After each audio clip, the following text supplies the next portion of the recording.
রান্না করে নিয়ে যদি বন্ধুত্বপূর্ণ সম্পর্ক যদি হয় কারোর সাথে কারো, সেটা মেকআপ আর্টিস্ট হোক আর কোরিওগ্রাফার হোক বা ডিরেক্টর হোক, যেই হোক না কেন, সেখানে তো আসলে খারাপ কিছু নয়। তবে সেটাকে আসলে একজন খাবার নিয়ে যাচ্ছে, সেটাকে খাচ্ছে, সেটা যতটা পারুক ক্যামেরার সামনে না আনলেই ভালো হয় আর কি।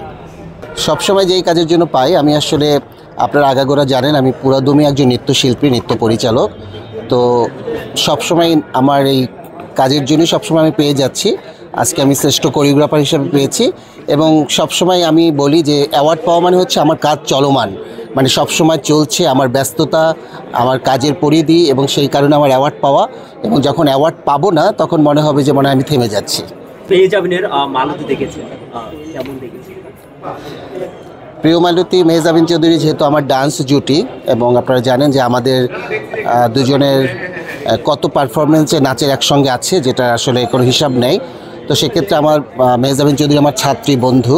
তো প্রিয় মালতী আমি একদম প্রথম দিনই দেখতে গিয়েছিলাম, এবং আমি নিজের মানুষ বলে মানুষ বলবে যে আসলে বেশি বলছি, আসলে খুবই একটি ভালো ছবি, যেটা আসলে প্রত্যেকটি মানুষের দেখা উচিত এবং একটি বাস্তব জীবনের একটি চিত্র। এবং মানে সবাই দেখবেন, আশা করি যে যারা যারা দেখেছে সবার ভালো লেগেছে। এইটাতে আপনার হচ্ছে হল মালিকটা যেটা বললেন যে প্রিয় মালতী হলের স্ট্যান্ডার্ড সিনেমা না, এই বিষয়ে আপনার মন্তব্য? আসলে দর্শকদের সব দর্শকের শ্রেণী তো একই রকম না। এটা আসলে এমন একটা হাই থটের সিনেমা বা বাস্তববাদী সিনেমার সাথে আসলে সকল দর্শকরা সম্পৃক্ত হতে পারে না। হল মালিকদের আসলে মানে ওরা কী বলেছে এটা বুঝতে পারি না, কিন্তু আসলে একটা সময় যখন স্বর্ণালী যুগ ছিল তখনও কিন্তু এরকম সিনেমা চলেছে। কারণ তখন কিন্তু ওই সময়ের ভাত দে সিনেমা, এরকম গোলাপি এখন ট্রেনে, তখন কিন্তু ওরকম বাস্তবধর্মী সিনেমাই ছিল। তো তখন যদি ওটাকে হলের উপযুক্ত সিনেমা মনে হয়, তাহলে এখন কেন সেটাকে মানে বাস্তব চিত্রটাকে সিনেমা মনে হবে না? মানুষের রুচির একটা পরিবর্তনের বিষয় আছে। বর্তমান সময়ে আমরা দেশের এবং দেশের বাইরের সকল সিনেমার সাথে খুব দ্রুত কানেক্টেড হতে পারি। দেশের বাইরেও কিন্তু এখন খুব আর্ট ফিল্ম এবং বাস্তববাদী সিনেমা হয়, এবং দেশের বাইরেও কিন্তু এখন এই যে রংচংওয়ালা সিনেমা বা খুব চাকচিক্য রংচংওয়ালা সিনেমা, খুব চাকচিক্য সিনেমা, বা খুব কখনো কখনো অনেক বেশি ড্যাশিং মারামারি ফাইটিং সিনেমা হয়, আবার একদম আর্ট ফিল্ম বাস্তববাদী সিনেমা হয়।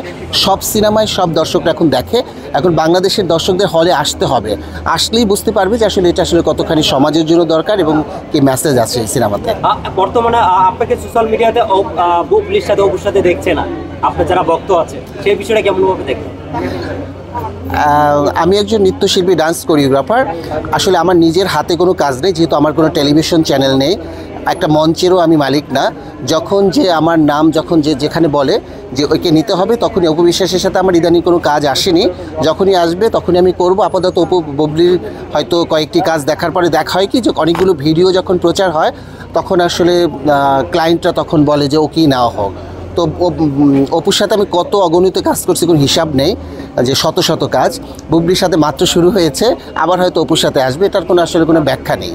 আমাদের স্টেজে যে পারফরমেন্সগুলো হয় এবং নায়ক নায়িকারা যে কাপড়গুলো পরে সেগুলো কিন্তু আমি ডিজাইন করি যে বড় বড় প্রোগ্রামে, কিন্তু সেটার আলাদা করে নামের কোনো দরকার হয় না, যেহেতু কোরিওগ্রাফার হিসাবে আমার নাম যায়।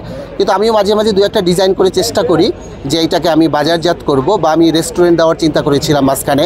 তো আসলে কোনো কিছু হয়ে ওঠে না, এটা আসলে আমার অপারগতা। আমার মনে হয় যে এখন আমি শুধু নাচটাই পারি, নাচে শিখেছি, বাইরে কিছু করতে গেলে শুধু লসের মুখ দেখতে হয়। বাংলাদেশের প্রেক্ষাপটে না অনেক নায়িকাদেরই ব্যাকগ্রাউন্ড কিন্তু ডান্সার, এবং আমার অনেক ছাত্রীরা আছে যারা হচ্ছে যে একদম ছোটোবেলা থেকে নৃত্যশিল্পী হয়েছে, তারা এখন নায়িকা হয়েছে। তার মধ্যে যেরকম তমা মির্জা এরকম ছোটোবেলা থেকে আমার কাছে নাচ শিখেছে, সাবিলা নূর একদম ছোটোবেলা থেকে আমার কাছে নাচ শিখেছে, আঁচল আমার কাছে ছোটোবেলা থেকে নাচ শিখেছে।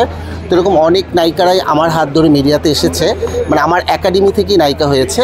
তো তারপরেও যাদের নাচের ব্যাকগ্রাউন্ড আছে, যেমন অপু বিশ্বাসেরও কিন্তু নাচের ব্যাকগ্রাউন্ড, ও প্রথম নৃত্যশিল্পী ছিল। তো এরকম নাচের ব্যাকগ্রাউন্ড যাদের আছে তাদের ভিতরে আসলে আমি বলবো যাদের ব্যাকগ্রাউন্ড আছে সবাই ভালো। পূজা চেরি, দিঘি এরাও খুব ভালো নাচে, এবং আসলে কার কথা রেখে আমি বলবো, নুসরাত ফারিয়া ভালো নাচে, বিদ্যা সিনহা ভালো পারফরমেন্স করে। শুধু হচ্ছে সময় এবং বাজেটের ব্যাপার।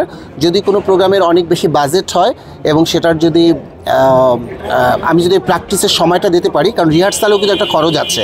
এখন কিন্তু গতানুগতিক কোনো স্কুলে গিয়ে নাচ শেখানো বা নাচের ফ্লোর পাওয়া যায় না, এখন কিন্তু একটা ফ্লোরও ভাড়া নিতে হয়, সেখানে অনেক কারেন্ট খরচ হয়, লাইটের খরচ হয়, খাবারের খরচ হয়, সব কিছু মিলিয়ে এখন আগের মতো সেই দিন নেই। সেক্ষেত্রে যত বেশি রিহার্সাল তত বেশি স্টেজে পারফরমেন্সটা ভালো হবে। সেক্ষেত্রে দু একজন তারকা হয়তো নাচে কাঁচা, কিন্তু সেটাকেও আসলে আমি কেমন করে একদম নতুন আনকরাকে কীভাবে স্টেজে মানে সুন্দর করে নিয়ে আসবো, সেটা আসলে আমার যোগ্যতা এবং দক্ষতার ব্যাপার।